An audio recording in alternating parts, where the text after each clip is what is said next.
नमस्ते। कभी सोचा है कि जो बड़ी बड़ी कंपनियां हैं वो अपनी क्वालिटी को हमेशा एक जैसा मतलब कंसिस्टेंटली अच्छा कैसे रखती हैं? आज हम उनके एक बहुत बड़े सीक्रेट के बारे में बात करने वाले हैं। Control chart. ये एक ऐसा टूल है जो क्वालिटी मैनेजमेंट की दुनिया में समझ लीजिए एक गेम चेंजर है। देखिए, हर बिजनेस का दिन, चाहे वो छोटा हो या बड़ा, इसी एक सवाल के इर्द गिर्द घूमता है कि हमारा जो प्रोसेस है वो स्टेबल है, भरोसेमंद है या फिर उसमें कोई गड़बड़ चल रही है। और इस बड़े से सवाल का जवाब अक्सर एक बहुत ही सिंपल से दिखने वाले ग्राफ में छिपा होता है, जिसे हम कहते हैं कंट्रोल चार्ट। ये सिर्फ एक चार्ट नहीं है, ये समझिए कि ये आपके प्रोसेस का एक तरह से एक्सरे है। तो चलिए देखते हैं कि ये काम कैसे करता है। हम एक कंट्रोल चार्ट को उसके 3 मेन हिस्सों में तोड़कर समझेंगे। और घबराइए नहीं, ये जितना सुनने में टेक्निकल लगता है उससे कहीं ज्यादा आसान। हर कंट्रोल चार्ट की शुरुआत होती है सेंटर लाइन से। इसे आप अपने प्रोसेस की एवरेज परफॉर्मेंस या दिल की धड़कन समझ सकते हैं। मतलब आमतौर पर हमारा प्रोसेस कैसा परफॉर्म करता है, यही वो बेसलाइन है जिससे हम बाकी सब कुछ नापते हैं। इसके बाद आती है अपर कंट्रोल लिमिट या UCL। सोचिए कि ये हमारे प्रोसेस के लिए एक छत है। ये हमें बताती है कि नॉर्मल वेरिएशन की सबसे ऊपरी एक्सेप्टेबल लिमिट क्या है। इसके ऊपर अगर कुछ भी गया तो वो एक वार्निंग साइन है। और फिर इस पूरे स्ट्रक्चर को पूरा करने के लिए हम बनाते हैं लोअर कंट्रोल लिमिट या LCL। तो अगर अपर लिमिट छत थी तो ये समझ लीजिए फर्श है। इन दोनों लाइनों के बीच जो कुछ भी हो रहा है उसे नॉर्मल और इन कंट्रोल माना जाता है। और यहीं पर सबसे मजेदार बात आती है।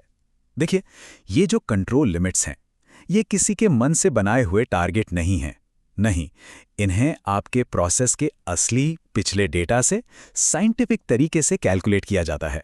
और यही चीज़ इन्हें इतना पावरफुल बनाती है। ये हकीकत दिखाती हैं, उम्मीदें नहीं। तो ठीक है, चार्ट का स्ट्रक्चर तो समझ आ गया, लेकिन अब इसके पीछे का क्यों समझते हैं। देखिए, हर प्रोसेस में थोड़ा बहुत उतार चढ़ाव तो होता ही है ना? लेकिन यहां समझना ये जरूरी है कि वेरिएशन 2 तरह का होता है और दोनों हमें बिल्कुल अलग अलग कहानियां सुनाते हैं। एक होता है कॉमन कॉज वेरिएशन। ये सिस्टम का नॉर्मल रोजमर्रा का उतार चढ़ाव है, जिसे आप बैकग्राउंड नॉइज भी कह सकते हैं। और दूसरा होता है स्पेशल कॉज वेरिएशन। ये एक अलार्म बेल की तरह है जो बताता है कि भाई कुछ तो गड़बड़ है जिस पर ध्यान देने की जरूरत है। स्पेशल कॉज वेरिएशन किसी खास वजह से होता है। जैसे सोचिए, कोई नया एजेंट आया जिसे ठीक से ट्रेनिंग नहीं मिली, या अचानक से सिस्टम डाउन हो गया, या फिर पॉलिसी में कोई बड़ा बदलाव आ गया। ये वो चीजें हैं जिन पर उंगली रखकर कहा जा सकता है कि हाँ, प्रॉब्लम यहां से शुरू हुई थी। चलिए, थ्योरी बहुत हो गई, अब इसे असल दुनिया में काम करते हुए देखते हैं। मान लीजिए हम एक BPO में क्वालिटी मैनेज कर रहे हैं, तो वहां यह सब कैसा दिखेगा, आइए देखते हैं। जरा इस टेबल पर नजर डालिए। हम एक टीम के डेली QA स्कोर को ट्रैक कर रहे हैं। जैसा कि दिख रहा है, हमारी सेंटर लाइन यानी एवरेज 90 है, ऊपर की लिमिट 95 और नीचे की लिमिट 85 है। अब देखिए, मंडे और ट्यूसडे को सब बढ़िया था, स्कोर हमारे कंट्रोल लिमिट्स के अंदर थे। लेकिन फिर बुधवार को स्कोर 84 पर गिर गया और गुरुवार को 96 पर उछल गया। दोनों ही दिन स्कोर लिमिट से बाहर हैं। ये एक बहुत बड़ा रेड फ्लैग है।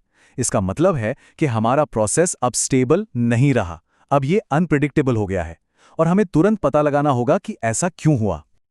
और बात सिर्फ लिमिट्स पार करने की नहीं है। कोई भी प्रोसेस कई वजहों से आउट ऑफ कंट्रोल जा सकता है। जैसा कि यहां दिख रहा है, अगर कोई एक पॉइंट भी लिमिट के बाहर चला जाए, या डेटा में लगातार ऊपर या नीचे जाने का ट्रेंड दिखे, या फिर ज्यादातर पॉइंट्स सेंटर लाइन के एक ही तरफ इकट्ठा हो जाएं, ये सब वार्निंग साइन है।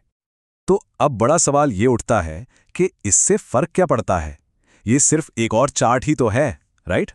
नहीं, चलिए समझते हैं कि कंट्रोल चार्ट्स असल में इतने जरूरी क्यों हैं। इसका फायदा बहुत बड़ा है।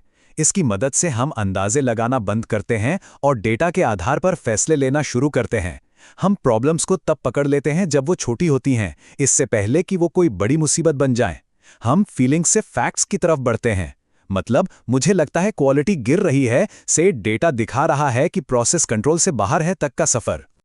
तो अगर इस पूरी बातचीत से सिर्फ एक लाइन याद रखनी हो तो वो ये है, कंट्रोल चार्ट एक ऐसा क्वालिटी टूल है जो प्रोसेस के वेरिएशन को मॉनिटर करता है और बताता है कि प्रोसेस स्टेबल है या आउट ऑफ कंट्रोल। इसे ज़रूर याद रखिएगा, खासकर अगर आप किसी प्रोसेस ड्रिवन जॉब के लिए इंटरव्यू देने जा रहे हों। और आखिर में ये सब कुछ कहानी कहने जैसा है। आपका डेटा हर रोज आपसे बात करने की कोशिश कर रहा है, आपको कुछ बताने की कोशिश कर रहा है। सवाल बस इतना है, क्या कोई सुन रहा है? कंट्रोल चार्ट बस उसी भाषा को सीखने का एक तरीका है।